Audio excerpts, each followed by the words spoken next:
What's up, YouTube? It's your boy, the Blu-ray Bandit, back with a quick channel update intended to bring you up to speed on a few previous videos that kind of left some dangling ends, let you know exactly how things played out after the video, as well as show off a few random pickups that just probably won't get their own full video. So thanks for joining. First, a quick update on the channel. As I record this, we're sitting at 322 subscribers, which doesn't sound like a lot, but it's been a long time coming for sure. About 2 months ago, we celebrated the 100 subscriber special. So the channel is growing, and it's grown considerably in the last 2 months or so. Thank you to all of my early subscribers, and if you're a new subscriber, welcome to the gang. I consider the gold standard in Blu-ray related videos on YouTube to be Jeff from Films at Home. If you don't know him, go check out his channel. It's great. As I record this, he's sitting at about 66,000 subscribers. Jeff, I'm coming for you. Just kidding. But not really. Jeff, I'm coming for you. Let's jump into the updates. I did a video featuring a large eBay lot of about 80 titles. I paid $281 to have it shipped to my door. I actually did several videos on this. I did one where I evaluated the auction title by title, calculated the optimal bidding price, and then live bid while I recorded myself. That was video one. The second video was an unboxing of the titles, title by title, and where that video ended, you knew exactly which titles I planned on keeping, which ones I was upgrading to 4K, and which ones I was going to resell to try to recover the cost of the auction. Well, it's now 107 days later, and I've sold through all of the resale titles, and here are the final tallies. I paid $281.29 to win the auction. I got a $50 refund from the seller because there was a bootleg MCU collection in the auction that he didn't mention in the listing. That brought the total cost of the auction to me down to $231.29.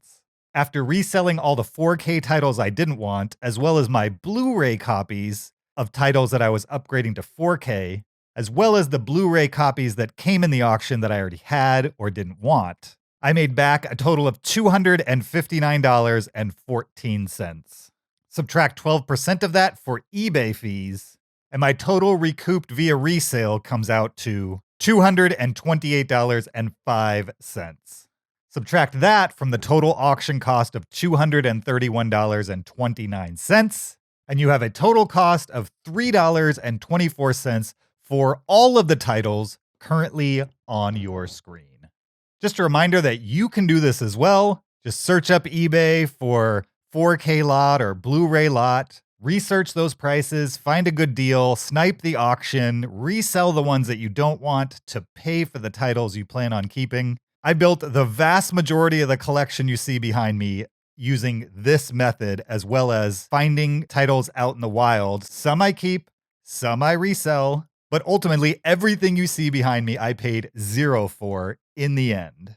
Speaking of collections, you might remember I made this video evaluating a large 4K collection. I think it was over 400 titles.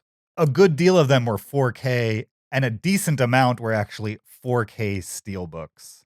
The seller was asking $5,000 for the entirety of his collection. After doing the evaluation on the collection, title by title, I valued it at roughly $3,000. So after the video, I made them the offer of $1,800. I went with $1,800 to one, leave myself a little negotiating room, and two, if I was going to buy this entire collection and go through the pain of reselling a good deal of the titles one by one, I wanted some cash on the back end when all was said and done. So after making the offer of $1,800 versus his $5K asking price, they, as I expected, just ghosted me completely. I tried a couple times, got a few responses here and there, but generally the vibe was they weren't into it, which is fine. They're free to sell them on their own one by one, make roughly $3,000 for them, but there is no chance selling them one by one they are going to make $5,000. It's just not possible. I do this every day. I know what titles are worth. I look them up one by one.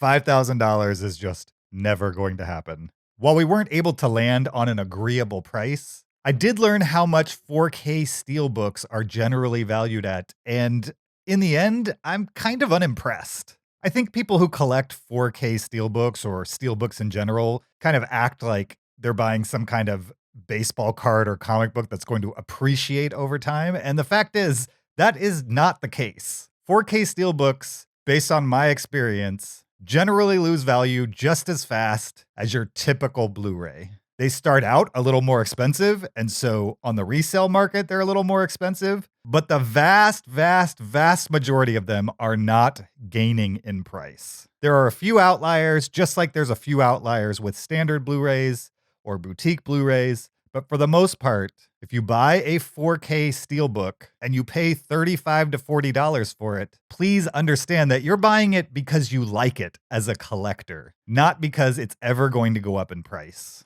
If you look at steelbooks or Blu-rays in general that you plan on leaving on your shelf for a while as investments, you will get burned in the end.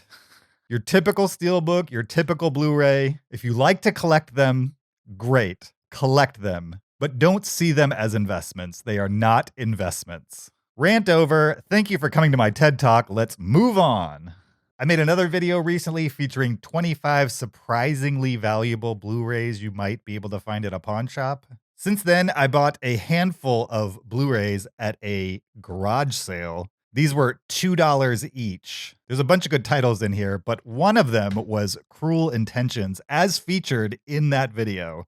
This is an out-of-print title. It's worth roughly $20 to $25. This is just a reminder to you that they are out there. Go get them. The other 4 titles I bought at this garage sale: Babel from Inarritu. He directed Birdman and The Revenant, also out of print. Black Book from Paul Verhoeven. I've already watched this. It's a fun World War II set spy thriller, also out of print.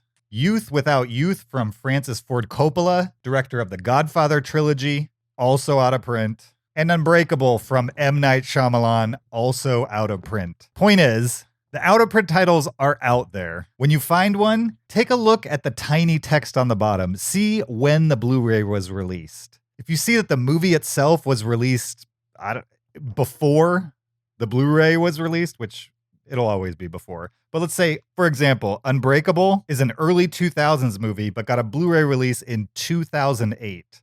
So this copy is 13 years old. Now, it may have seen re-release since then, but this copy goes on eBay for roughly $10. I will be keeping it because I'm collecting all of the Shyamalan films. But again, the point is, out-of-print copies, they're out there. You just have to search for them. In other recent pickups, I bought this movie, Brooklyn, starring Saoirse Ronan, for $1 at a thrift store. I think it scans at $3 or $4, but I plan on giving it to a friend. At that same thrift store, I bought this book. I love movie books. Whenever I hit a thrift store, I always look for the movie books among the books. I've got a nice little collection growing. I bought this one, as well as this huge Stanley Kubrick coffee table-sized book. This one fetches a decent price on Amazon, but I'm going to keep it and add it to my movie-related coffee table book collection. Another recent pickup, it's not really a pickup, it's more of a trade. I met up with a local subscriber. We traded 2 movies for 2 movies. The 2 that I traded for, the first is Fast Times at Ridgemont High, a classic high school comedy drama. This one is opened. I recently found a brand new copy that I put on eBay. This one I'll be adding to my collection. And also Jackie, starring Natalie Portman, playing the former First Lady Jacqueline Kennedy in an excellent drama. I was super excited about this one because this is a title that I'm just never going to find in a pawn shop. It's more of a prestige movie than a pawn shop movie, for sure. This one came with flawless slipcover. It's one of those hinged covers. Absolutely perfect condition. Super excited to add this one to the collection. And finally, in recent pickups, these 2 I grabbed at Dollar Tree. You've got Cheap Thrills, a crazy genre movie. I don't know what to say about this movie. It's kind of twisted. If you like twisted movies, you will probably enjoy Cheap Thrills. Those are out there at Dollar Tree right now. And The Secret of Nim, one of my favorite kids movies of all time. This is a top 100 movie for me, and I found it. brand new at the Dollar Tree. Not bad. So that's it for the update. Hopefully I tied some loose ends for you, especially you longtime subscribers. If I missed anything, be sure to ask me in the comments, or if you'd like to watch any of the videos related to any of these updates, you'll find them in the description. Thanks for coming along with me on this journey. We are definitely hightailing it to 500 subscribers. We'll probably do another live celebration at 1,000 where I give away free digital codes as well as a decent sized stack of actual physical media. I'm literally already stacking the giveaways in the corner. When we hit 1,000, we're gonna party, that's for sure. Thanks again for your support. I appreciate it. We'll see you next time. Until then, bye.